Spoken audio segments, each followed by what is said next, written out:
बोलो कृष्ण भगवान की जय। बोलो राधा रानी की जय। तेलक देश में गोदावरी नदी के तट पर विद्यानगर नाम की कोट देश की राजधानी थी। वहाँ एक वृद्ध ब्राह्मण रहते थे। बड़े ही कुलीन भगवत भक्त थे। घर में उनके बहू, पत्नी और एक अविवाहित बेटी थी। उनकी इच्छा तीर्थ यात्रा करने की थी। गांव के ही एक अनाथ लड़के को साथ लेकर, जो कि भगवान का भक्त था, तीर्थ यात्रा को जाने लगे। उस समय यात्रा पैदल होती थी।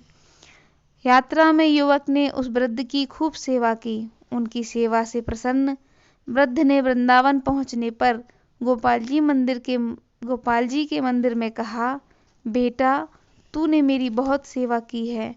मैं जब वापस आऊंगा तो यात्रा खत्म होते ही अपनी कन्या का विवाह तुमसे कर दूंगा। दोनों यात्रा करके वापस लौटे, पर चूंकि युवक गरीब था, इसलिए लड़की के भाइयों ने अपनी बहन की शादी युवक से करना मना कर दिया और उसे भगा दिया। युवक ने इसे अपना अपमान माना और पंचायत बुलाई। पंचों ने ब्राह्मण से पूछा, पर चूंकि उसके लड़कों ने उसे पहले ही धमका दिया था कि वह कुछ भी न बोले, तो जब पंचों ने पूछा, किसी की साक्षी दे सकते हो? ब्राह्मण ने कहा, मुझे ठीक से याद नहीं है। अब पंचों ने युवक से कहा, जब ये ब्राह्मण तुम्हारी पुत्री देने का वचन दे रहा था, उस समय वहां कोई और भी था।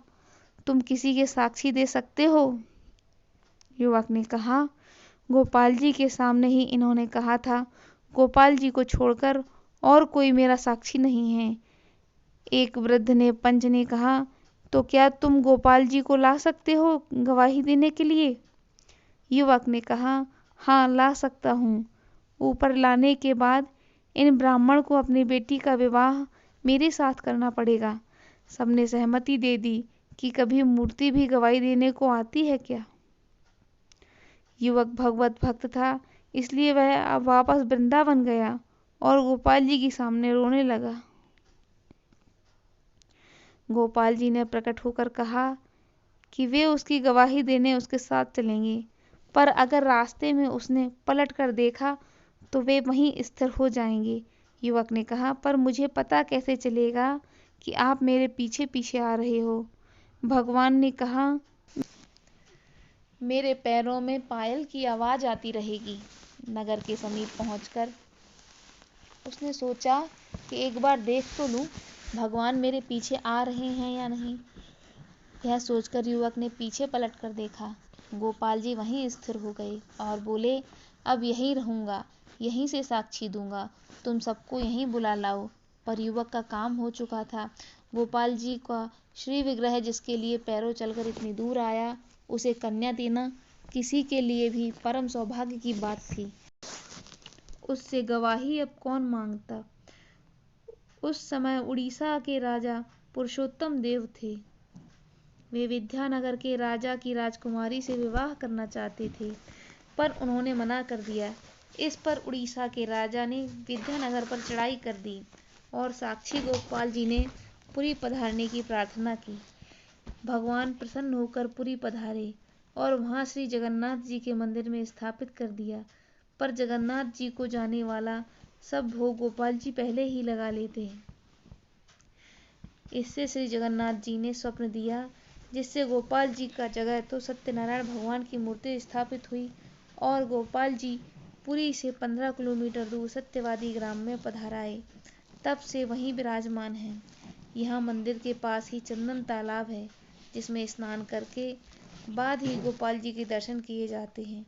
पुरी धाम की यात्रा का साक्षी यहाँ गोपाल जी को माना जाता है, इसलिए यात्री पुरी की यात्रा करके यहाँ जरूर आते हैं। इनकी महिमा बड़ी अपार है। एक बार उड़ीसा देश की महारानी इनके दर्शन के लिए पधारी।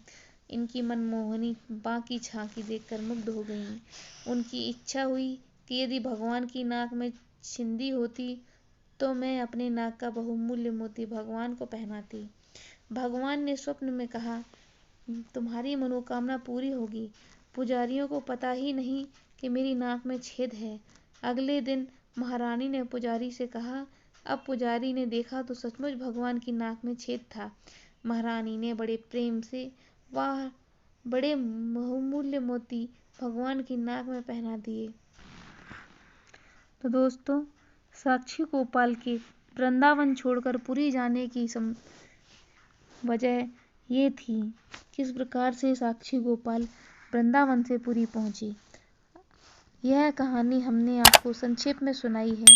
अगर आपको यह कहानी पसंद आई हो तो प्लीज़ एक लाइक कर दीजिए और इसी तरह की वीडियो आगे पाने के लिए हमारे वीडियो को सब्सक्राइब कर लीजिए।